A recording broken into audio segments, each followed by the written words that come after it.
Hello दोस्तों, आज के इस वीडियो में हम क्वाड्रेटिक आइडेंटिटी के बारे में जानने वाले हैं। तो बिना देर किए आइए शुरू करते हैं।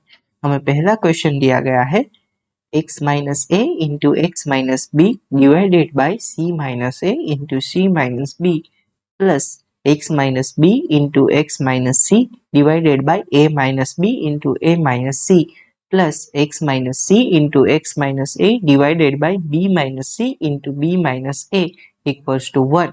A, B, C are different. Then question 1 पूछा गया है is it quadratic equation? यहाँ पे पहला टर्म देखो, x और x मल्टीप्लाई करके x की 2 डिग्री देंगे और यहाँ पे x और x मल्टीप्लाई होके x की 2 डिग्री देंगे और यहाँ पे भी x और x मल्टीप्लाई होके x की 2 डिग्री देंगे। यानी कि यहाँ पे ये जो पूरा का पूरा इक्वेशन है उसमें x की 2 डिग्री रहने वाली है।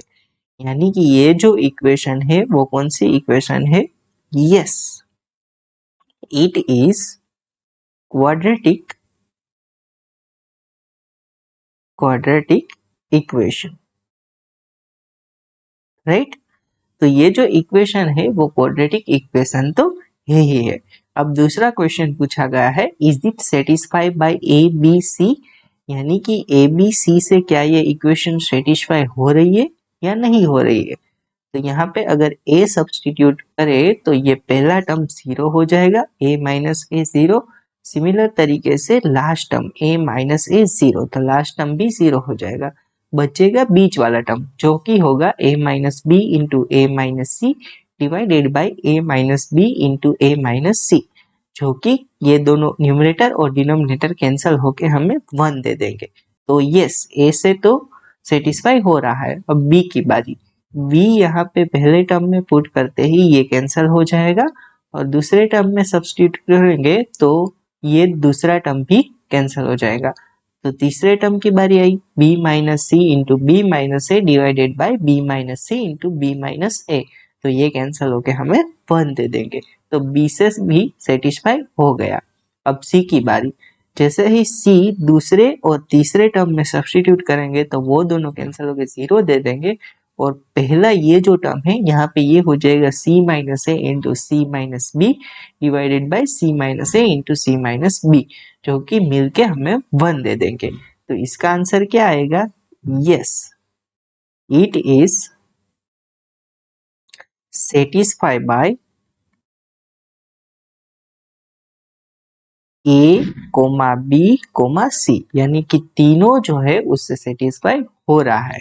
अब ये है क्वाड्रेटिक इक्वेशन और सेटिस्फाई 3 लोगों से हो रही है, यानी कि ए बी और सी तीनों से। मैक्सिमम कितने रूट होने चाहिए? इसके 2 ही रूट होने चाहिए और इसके 3 रूट मिल रही है।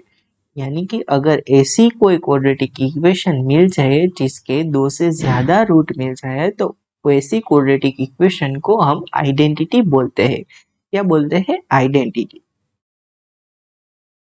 राइट। अब ये आइडेंटिटी क्या होता है? ये जो इक्वेशन है वो किसी भी x की वैल्यू के लिए, यानी कि x बिलोंग्स टू r के लिए हमेशा ही हमें 1 दे देंगे। आइडेंटिटी क्या होती है? जो हर x बिलोंग्स टू r के लिए सेटिस्फाई हो रही हो। तो इस प्रकार की चीज को हम आइडेंटिटी बोलते हैं। आगे बढ़ते हैं। दूसरा क्वेश्चन पूछा गया है find value of a for which a square plus 4a plus 3 into x square plus a square minus a minus 2 into x plus a into a plus 1 equals to 0 has more than 2 root। यानी कि यहाँ पे हमें एक quadratic equation दी गई है और उसके 2 से ज्यादा रूट होने चाहिए। इसका मतलब क्लियरली ये हो गया कि ये जो चीज है वो आइडेंटिकली कैसी है? 0 है। अब आइडेंटिकली 0 करने के लिए हमें एक्स स्क्वायर का कोफिशिएंट भी 0 चाहिए, x का कोफिशिएंट भी 0 चाहिए और कांस्टेंट टर्म भी 0 चाहिए। तो वो 1/1 देखते हैं। पहले तो a square plus 4a plus 3 equals to 0। तो ये अपने आप में एक क्वाड्रेटिक इक्वेशन है। Therefore a square plus 3a plus a plus 3 equals to 0 हो जाएगा। तो यहाँ पे अगर a कॉमन ले तो a प्लस 3 प्लस 1 कॉमन ले तो ये हो जाएगा a प्लस 3 इक्वल्स टू 0। तो यहाँ पे अगर a प्लस 3 कॉमन ले ले तो फिर बचेगा a प्लस 1 इक्वल्स टू 0।